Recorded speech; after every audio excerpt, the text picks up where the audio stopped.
What's up, soldiers? Thank you for joining me on this video today, where we're going to talk about my 10 tips on how to make the finals at the World's Strongest Man.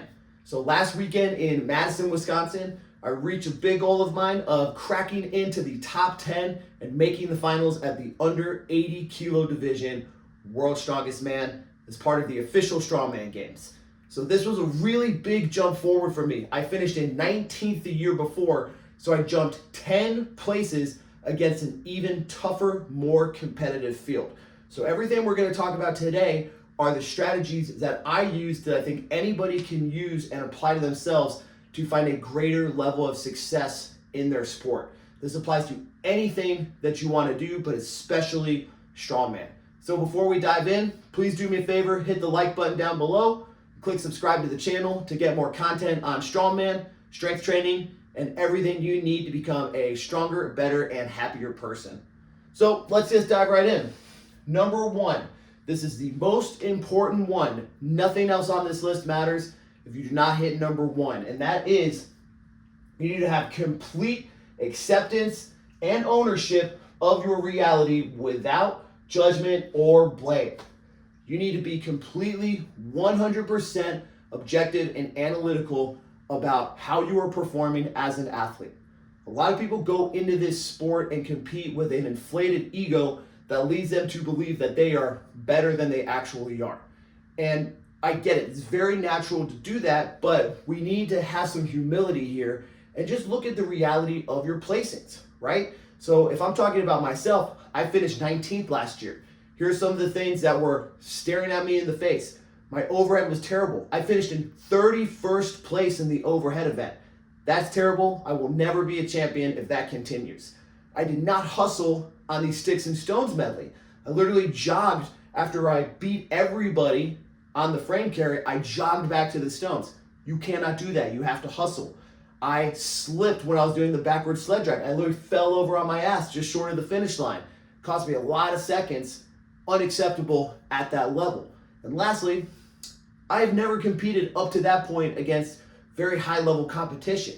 So it was kind of intimidating to be out there against very, very, very good skilled athletes that are all pushing it to the highest level. I'd never seen anything like that ever before, because before that, I'd only been to local competitions, not even a regionals or a nationals up to that point.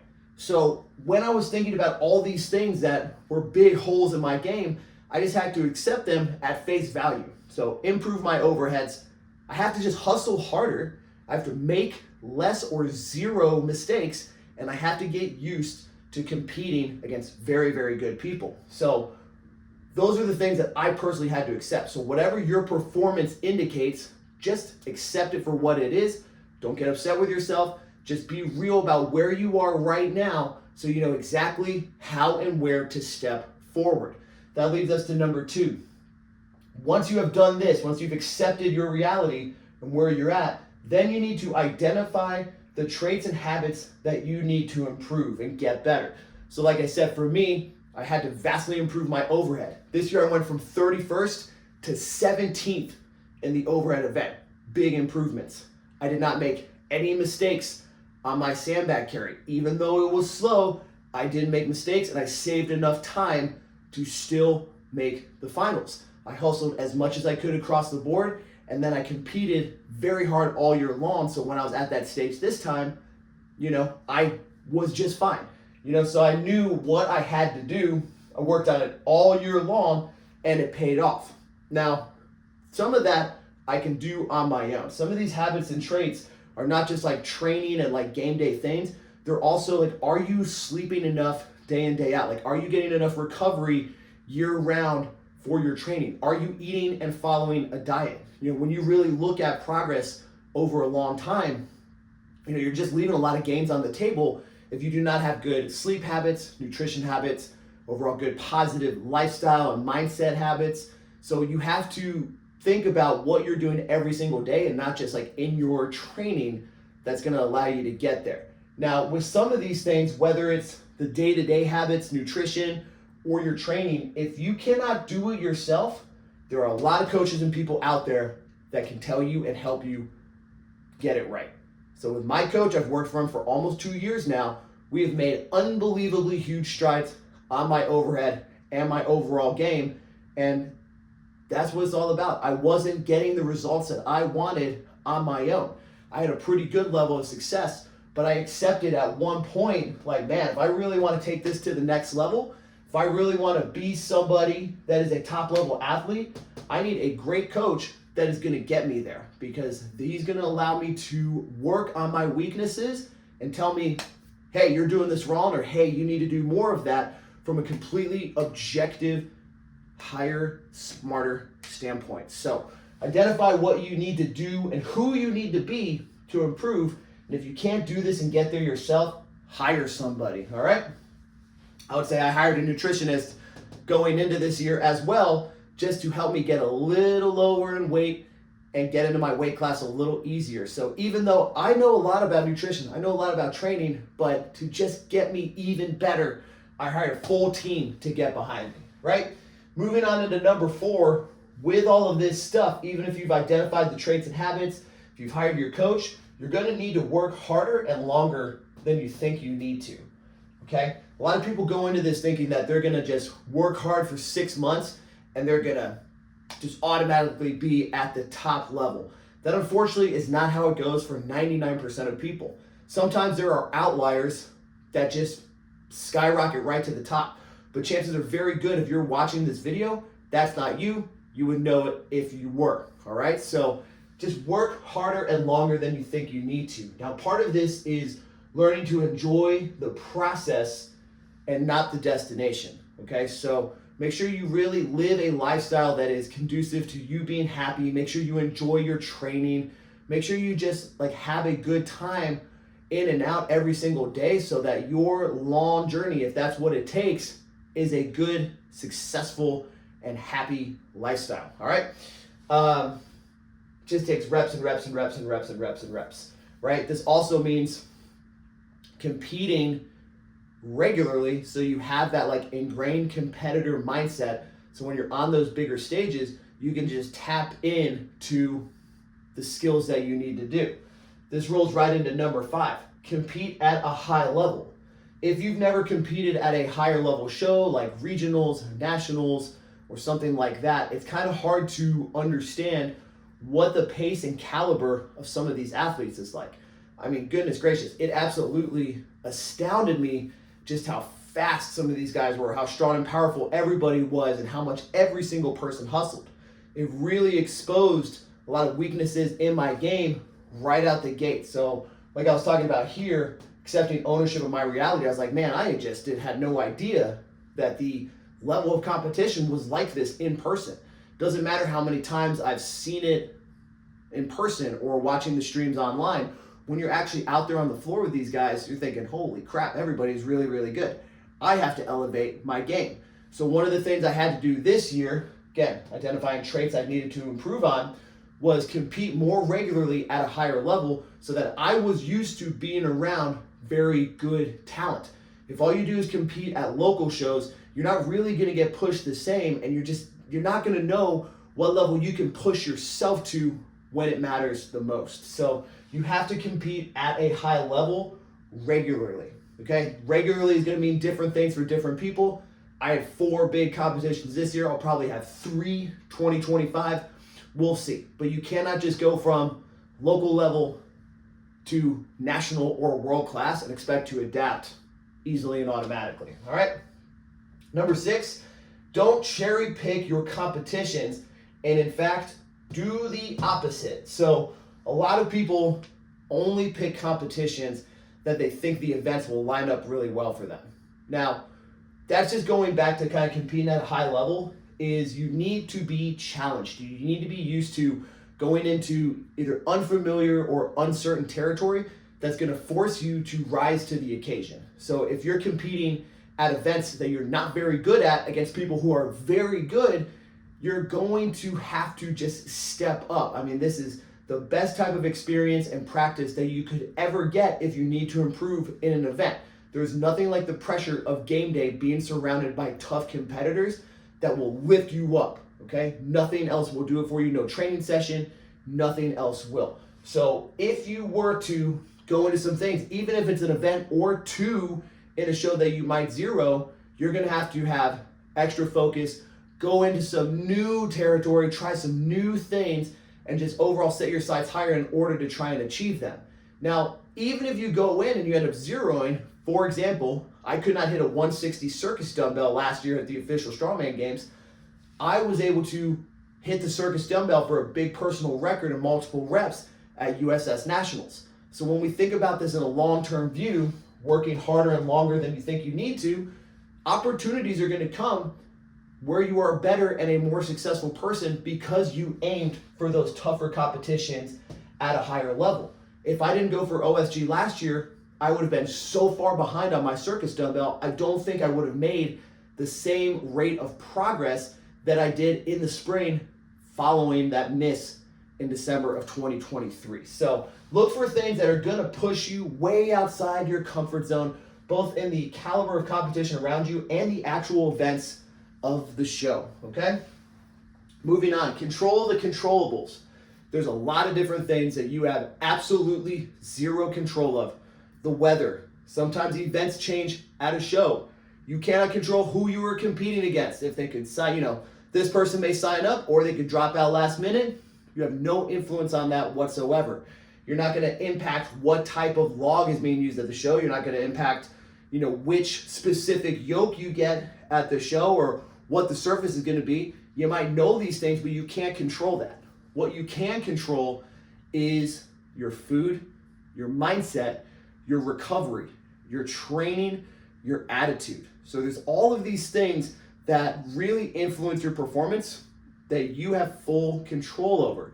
I see very often people eat poorly, sleep poorly, they train way too heavy and hard going into a show. They are just overcome by nerves, anxiety, and emotion. And sometimes they're just kind of pissy, bitter people.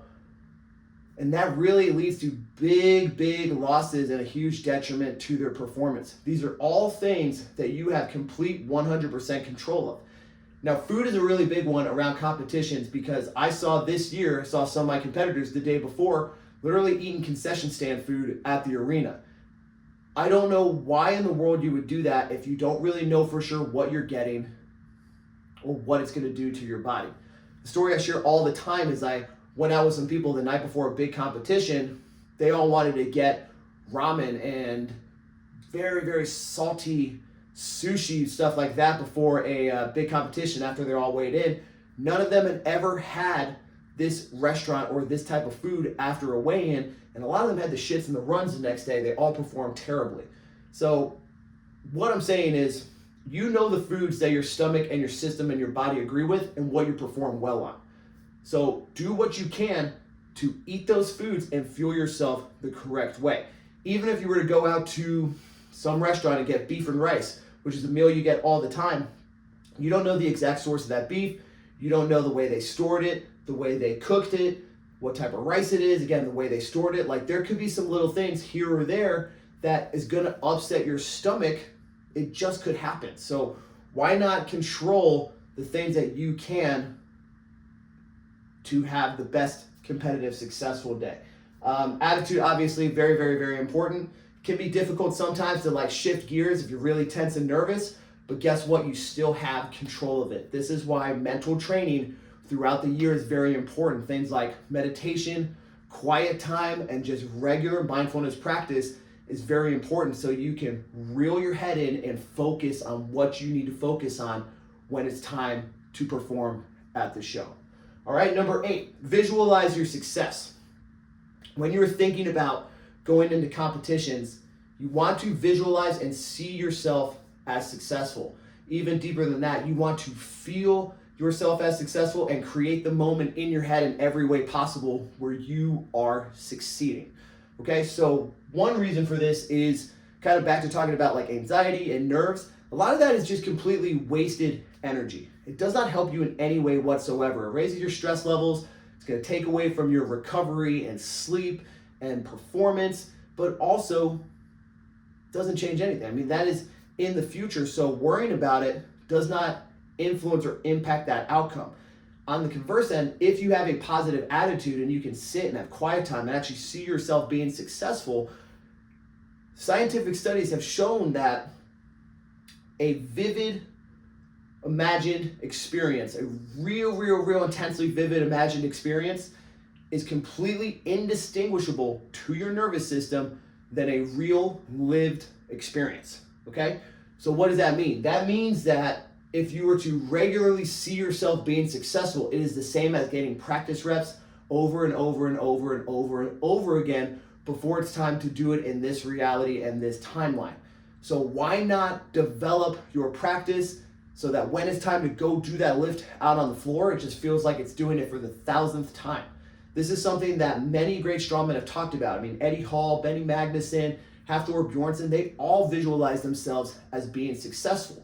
And that's part of why they can just go out there on the floor and just freaking crush it, because it's like doing it for the 1,000th time because they've done it in their head so many times. So see and visualize yourself as successful. Now, to make this even better, to make that real, vivid, intense, imagined experience so that you have that real practice, try to, see, hear, smell, feel everything you can. Like if you know it's going to be in an arena, you know there's going to be bright lights overhead. You'll see, seating all around you. You might know what that smell of like chalk, baby powder, and BO smells like from being around powerlifting meets. So try to actually like visualize them and sense all of those things so that you are getting those practiced, ingrained reps, okay?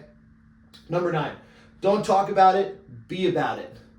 Strongman is a sport where a lot of people like to be loudmouths and beat their chest, but at the end of the day, none of that matters if you cannot show up and perform. So it's fine if you want to like run your mouth a little bit, but really what's important is that you do the work day in, day out. This kind of comes back to having the traits and habits that you need to be a successful strongman. Are you doing those? Yes? Okay, great. Keep going. You have to live that life and actually be about it and not just make big, bold, brash claims on social media. It's really just that simple. So do all the things that are required for you to be successful. Don't just talk about it. All right, number 10, create your own luck. Now, creating your own luck is something that just happens, when you are somebody who's a good, supportive, and hardworking person, okay? If you are somebody that, kind of has a mean, nasty attitude, you're not controlling that controllable, there are little things that happen regularly, such as the subconscious of these judges, even though they're trying to be as objective as possible, they might be a little slower on their stopwatches because they, in their head, are thinking, that guy's a dick, I'm not gonna I don't want him to win. So they'll just hit that button a little slower. It's not meant to be personal, but it does happen. This is a realistic thing that you have to consider. If you're asking for favors here or there, you need somebody's help with something. Like let's say I was backstage and somebody that thought was a complete ass asked me to help them with their suit. Like, I probably would, but many people would just say no, tough shit, or they might not strap them in as well. If you need somebody to bring you some chalk or this or that, you have to be a good person to have other people help you and boost you up. If you're just kind of disgruntled and rude to everybody all the time, you're not going to get those little lucky moments. The other ways that you create your own luck is by competing regularly at a high level and not cherry picking competitions. You never really know what's going to happen if you show up and apply yourself in tough competitions. Some things are just going to go your way sometimes. For example, at high level competitions, somebody could get injured or a bunch of the field might not show up, and then you magically just get to rise to the very top. Okay, there's a very famous example in one of the Winter Olympics. There's an Australian ice speed skater who was able to secure a gold medal, the first ever in Australian history for the Winter Olympics, because the guys ahead of him, they completely crashed and all skidded off while he just slid right by him. That was a moment, an opportunity of luck that he created because he worked his butt off that entire race. Even though going in, it was probably likely that he was going to get 5th or 6th, he worked really, really hard. The guys in front of him crashed, and he slid right ahead, okay? Now, you also have to remember that a lot of times in strongman, things are decided by very, very small margins. This year, going into the finals, the top 3 competitors were all tied in the 80 kilo division going into stones. So things are often decided by seconds or even milliseconds, right? So again, if you're showing up and applying yourself, you might get lucky if somebody has a little slip here or there that will allow you to slide to the very top. You might get help from people if you're just a good, hardworking person that earns the respect of others. So create your own luck. Now, those are kind of my top 10. There's a lot of other things, obviously, that you need. But if I were to boil it down to just like a couple sentences, it's really number one, have complete ownership of where you are right now. Identify what you need to be doing differently in order to become that person that you want to be. And then regularly, consistently challenge yourself with a good, positive mental attitude. If you're not doing these things, you're just not going to make it. A lot of people get stuck in their own like small social circles or their own little bubbles where they're surrounded by a bunch of yes men, and I am just making this video because I don't want that to be you. I want all of us to rise up together, be strong, compete hard together, and just create a better, stronger world for everybody. So if there's anything that you really liked or stood out, I would love to hear from you. Feel free to drop me something in the comments, or if there's something that I didn't mention, please let me know that too.